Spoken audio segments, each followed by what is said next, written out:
Boa noite para todo mundo. Hoje, dia 6 de novembro de 2023, de volta fazendo os vídeos aqui para vocês, minha gente. Depois de não ter feito o conteúdo aqui para vocês na semana passada, porque eu estava em viagem, como eu falei com vocês, mas eu fiquei conversando com a turma aí no direct praticamente a semana toda, principalmente a turma que opera, né? Eu, inclusive, operei durante a viagem, eu só não fiz meus panoramas, fiz meu acompanhamento macro aí, de contexto, de mercado, fiz tudo direitinho. Eu não posso ficar sem, porque igual eu falo pra vocês, o mercado financeiro, ele é uma história, né?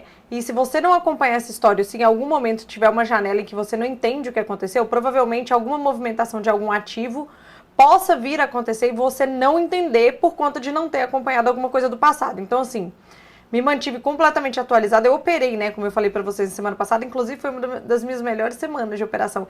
Inclusive, o mês passado, o mês de outubro, foi o meu segundo melhor mês histórico no mercado, né, de resultados e etc. Eu queria ter batido meu recorde, mas por um deslize, durante o mês eu não bati. Mas quem sabe esse mês, né? Vamos nos manter disciplinados, focados por dentro de tudo que está acontecendo, dentro do gerenciamento de risco, para que a gente tente chegar lá nesse mês, né? Apesar de que esse mês tem menos dias úteis, mas não será desculpa. Eu conto para vocês em dezembro. Mas vamos lá, minha gente, vamos retomar aqui então a semana. Eu vou ir falando o resumão da semana para vocês aqui, e na medida em que for necessário eu retomar alguma coisa que aconteceu na semana passada, eu trago aqui para vocês a título de explicação, para a gente poder entender alguma movimentação que aconteceu essa semana. Certo? Mas vamos lá, de antemão já peço para vocês deixarem like nesse vídeo, se vocês gostam do meu conteúdo, é muito importante para mim e o dedo de vocês não vai cair.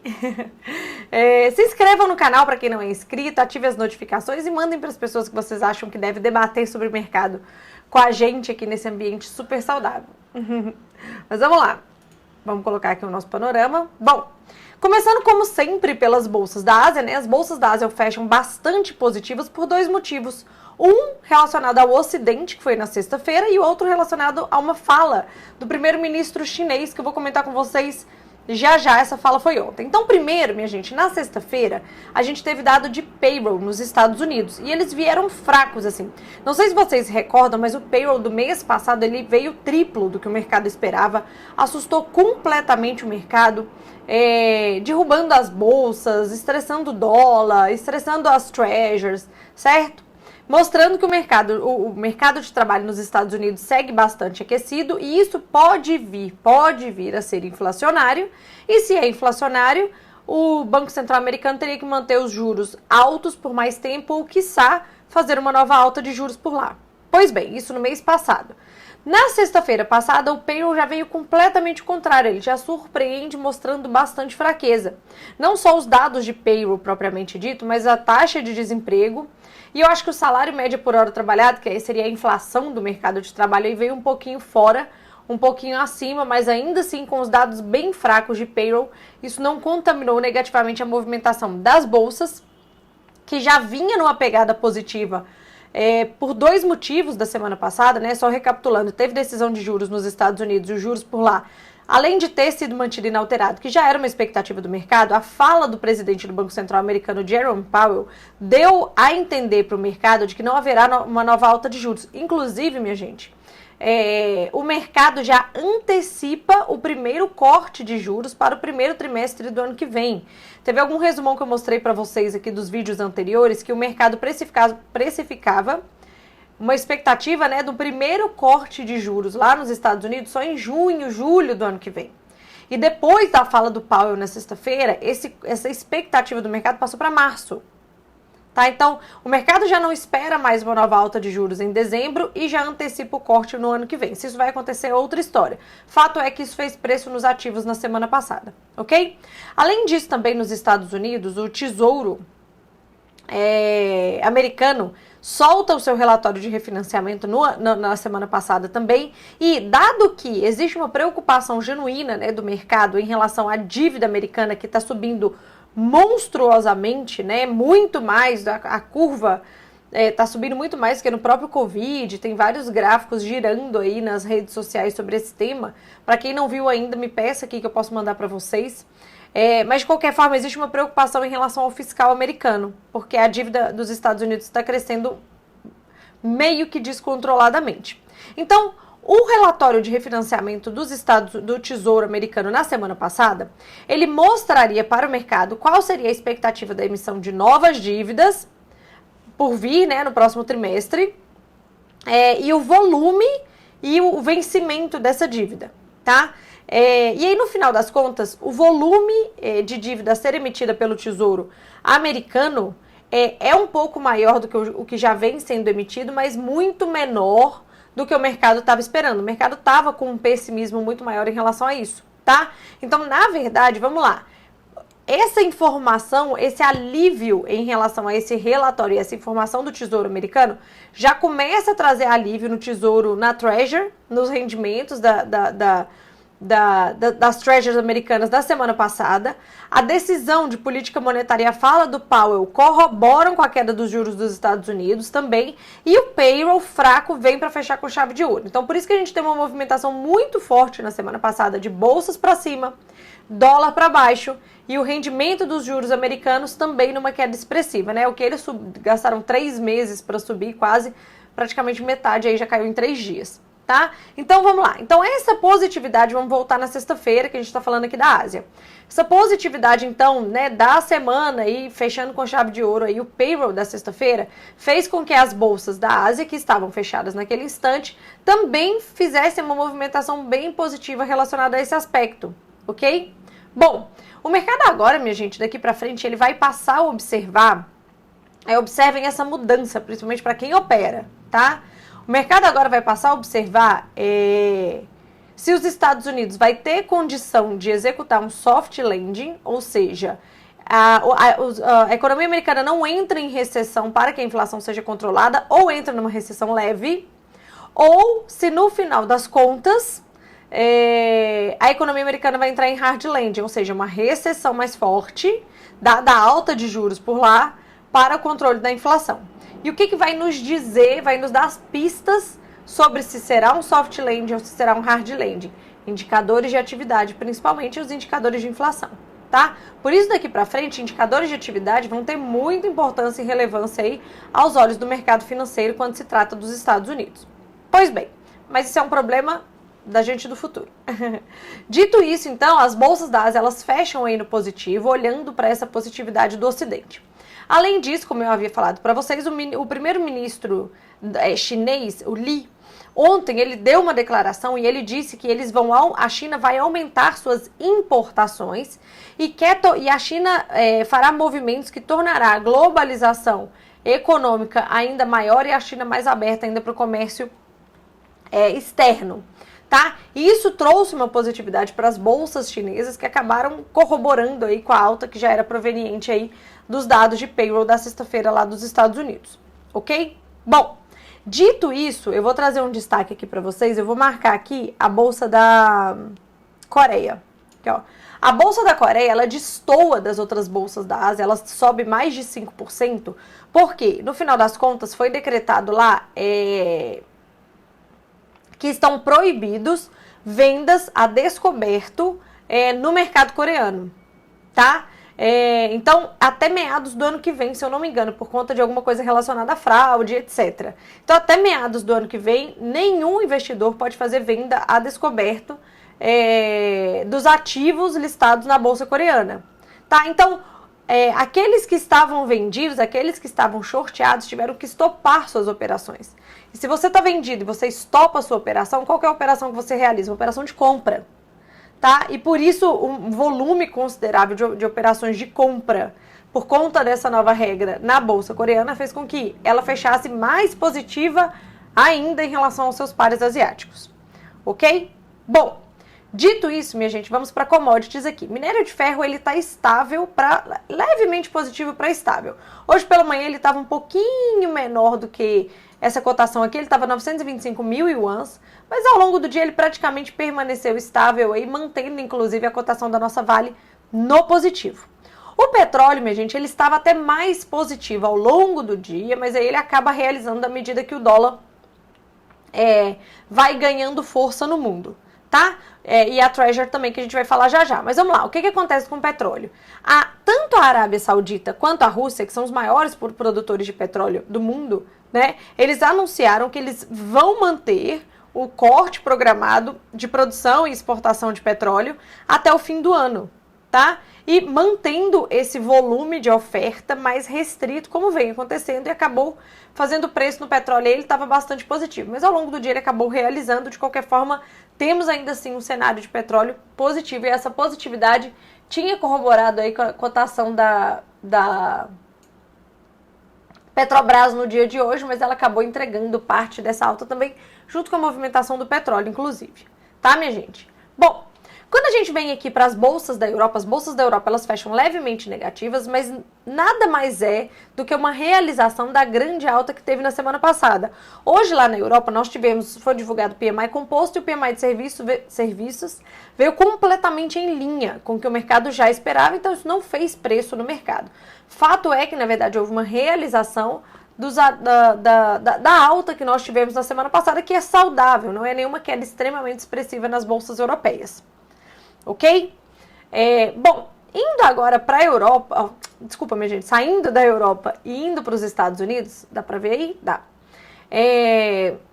Nós temos aqui as bolsas americanas, o Dow Jones dentro da estabilidade, a Nasdaq dentro da estabilidade, deixando o S&P dentro da estabilidade e o Russell 2000 realizando parte da alta da semana passada, tá? Vale lembrar que o Russell 2000 nada mais é do que as small caps dos Estados Unidos. Então, se a gente tem uma variação, por exemplo, que foi o caso de hoje das Treasuries, né, praticamente, para vocês terem noção, a Treasury de 10 anos, o rendimento, né, da Treasury de 10 anos dos Estados Unidos, devolveu praticamente toda a queda. Eu não separei para mostrar para vocês aqui, não acho que eu vou conseguir, mas enfim, praticamente toda a queda do rendimento do título de 10 anos dos Estados Unidos, que foi na sexta-feira proveniente do payroll, essa queda já foi devolvida. Então hoje a gente consegue ver aqui, inclusive, né, nós temos aqui o título de 10 anos subindo um pouco mais forte hoje, e obviamente isso pesa aí na variação do Russell 2000,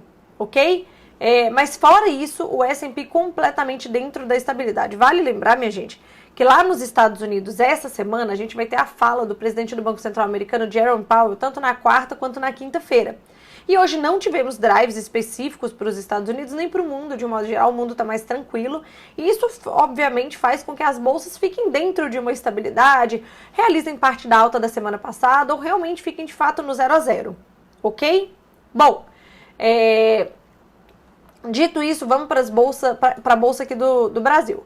Aqui nós tivemos a nossa bolsa praticamente no 0 a 0 também, né? O Ibov aí levemente positivo e o nosso dólar levemente negativo. E vale destacar, minha gente, que o dólar no mundo, se vocês observarem a cesta DXY, está assim, de estável para positivo. Se vocês olharem no mundo de modo geral, o dólar está mais verdinho do que vermelhinho. E nos emergentes aqui também. Então, assim, acaba que o Brasil hoje ele destoa um pouquinho dessa movimentação de dólar mundial, mantendo o nosso dólar no negativo. Então, tivemos dólar levemente negativo aqui no Brasil e a nossa bolsa levemente positiva. Por quê? Bom, aqui no Brasil existe uma expectativa grande esta semana. Vamos dar uma recapitulada. Na sexta-feira, sem ser a passada anterior, o presidente Lula ele veio com um discurso que trouxe para o mercado a percepção de uma irresponsabilidade fiscal. Pois bem, ele falou isso na sexta-feira. Na segunda-feira da semana passada, o ministro da Fazenda, o Fernando Haddad, ele vem a público, dá uma coletiva de imprensa e não consegue contornar essa situação, trazendo uma preocupação maior ainda em relação ao fiscal do nosso país. Porém, esse assunto, na semana passada, ele sai de cena, porque entrou em cena e foi muito mais forte, obviamente, os assuntos relacionados aos juros americanos da semana passada, né? Então, os juros caindo, as bolsas subindo, o presidente do Banco Central americano sinalizando que já estamos no patamar terminal aí da taxa de juros por lá. Enfim, então, o Brasil deixa de olhar para esse assunto do fiscal interno para olhar para o assunto internacional do momento da semana passada. Porém, agora, o Brasil volta a olhar para o assunto interno, tá? E aí, vamos lá. Existe uma expectativa, a agenda econômica lá no Congresso, ela está bem forte, nós vamos falar sobre tema a tema aqui, e existe uma expectativa principalmente relacionada à reforma tributária. Para vocês terem noção, o presidente Lula estava com uma reunião marcada para quarta-feira à noite, reunião essa com seus aliados do Congresso, para discutir principalmente a aprovação da reforma tributária. Esta reunião que seria na quarta-feira à noite, essa reunião ela era chamada de Conselho de Coalizão. Essa reunião, que era quarta-feira à noite, ela foi antecipada para hoje. Ou seja, o Executivo sinaliza que ele tem total interesse em aprovar a reforma tributária o mais rápido possível. E isso faz parte da agenda econômica do governo e o mercado vê isso com bons olhos, tá? Além disso, também hoje teve um evento do BTG, eu acompanhei ele todo ao vivo, inclusive, que teve a participação do Fernando Haddad, o ministro da Fazenda, do Pacheco, que é o presidente do Senado, e do Lira, que é o presidente da Câmara. Especificamente na fala do Arthur Lira, ele sinaliza que, em conversa que ele teve com o Haddad, ele acredita que o Haddad continua empenhado em buscar a meta de déficit fiscal zero para o ano que vem. Por mais que o Haddad não fale isso, o Arthur Lira quase que falou por ele, que ele seguirá perseguindo a meta de déficit zero. Nas falas do Lira, o mercado já reagiu positivamente, então o nosso dólar, que ele estava relativamente positivo, acompanhando a movimentação mundial, acaba entrando para o campo negativo e se mantendo no campo negativo. Essa antecipação da reunião do presidente Lula de quarta-feira para o dia de hoje corrobora para a negatividade do dólar e a positividade da nossa bolsa, tá? E além disso, minha gente, existem outros temas dentro do Congresso relacionados à pauta fiscal do país. Eu vou falar para vocês aqui rapidamente quais são eles, para vocês deixarem no radar aí que esses assuntos provavelmente tendem a fazer preço no mercado nos próximos dias, certo? Bom, primeiro vamos lá. Primeiro, obviamente, aí é a votação do projeto de lei de diretriz orçamentária do ano que vem, a LDO, tá? A aprovação desse projeto, ela vai nos informar também que o mercado está bastante curioso em relação à meta fiscal. Tá? Aparentemente, há rumores de que o governo pretende enviar uma medida provisória para alterar a meta de déficit zero para uma meta, aí tem gente do mercado falando em 0,25, menos 0,25, né? Um déficit de 0,25, um déficit de 0,5%, enfim, há rumores de vários números, mas fato é que a aprovação dessa LDO, né, as discussões e a aprovação dessa LDO e dessa medida provisória para alterar a meta, ela vai acontecer nos próximos dias e a gente vai ter que acompanhar isso daí, tá? Além disso, também tem o projeto de lei sobre a JCP, que pode trazer aí, há uma expectativa de arrecadação de 10 bi, caso isso seja aprovado, tá? O andamento da reforma tributária no Senado, como eu comentei com vocês, a aprovação da taxação de fundos especiais e offshore até dezembro, né? Afinal de contas, esse tema ainda não está sanado, tá? E os vetos do CARF, que ainda não tem data, tá no Congresso, mas ainda não tem data, mas o mercado também vai acompanhar isso de perto. E por fim, também eu não comentei com vocês, a medida provisória que regulamenta as subvenções do ICMS. Aqui sim existe uma expectativa de arrecadação maior por parte do governo e que pode ajudar aí nas contas públicas do ano que vem. Pois bem, então a gente tem uma série de assuntos engatilhados, encaminhados no Congresso relacionados ao fiscal do país.